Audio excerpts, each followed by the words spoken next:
ডিসেম্বরের শেষের দিনগুলো যেভাবে কেটেছিল, ভগবানের কাছে প্রার্থনা করব এই দিনগুলো জীবনে যাতে আর ফিরে না আসে। তোমাদের সাথে মুহূর্তগুলো শেয়ার করছি সেগুলো কয়েকদিন খারাপ পরিস্থিতিতে দুটো মানুষকে সান্ত্বনা দিয়ে একটা কথাই বলতাম, ভগবান আছেন, সবকিছু ঠিক হয়ে যাবে। সেদিন আমরা কোচবিহারে গেছিলাম বাবার লাস্ট কিছু টেস্ট করানোর ছিল, সেগুলো করাতে। তবে এই ক্লিপসগুলো সমস্ত কিছু টেস্টের পর ডক্টরকে রিপোর্ট দেখানোর পরে তিনি জানিয়েছিলেন যে বাবা এখন সুস্থ আছেন, সবকিছু নর্মাল আছে। এই খারাপ পরিস্থিতিতে প্রায় প্রতিদিনই এই মন্দিরে আসতাম আর একটাই প্রার্থনা করতাম, বাবাকে সুস্থ করে আমরা সবাই মিলে এই মন্দিরে এসে পুজো দেবো।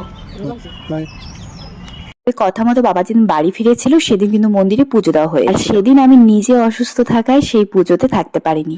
এত মন খারাপ হয়েছিল বাড়িতে থেকে থেকে। কোচবিহারে যাওয়ার আগেই আমি বলেছিলাম যে মন্দিরে যাব, পুজো দেবো, আর সেই কথা মতো আমরা চলেও গেছি। কাছে শুধু একটাই প্রার্থনা, পৃথিবীর সমস্ত মা বাবা ভালো থাকুক। এই ব্যক্তি মানুষকে জ্বালিয়েই গেল সারা জীবন।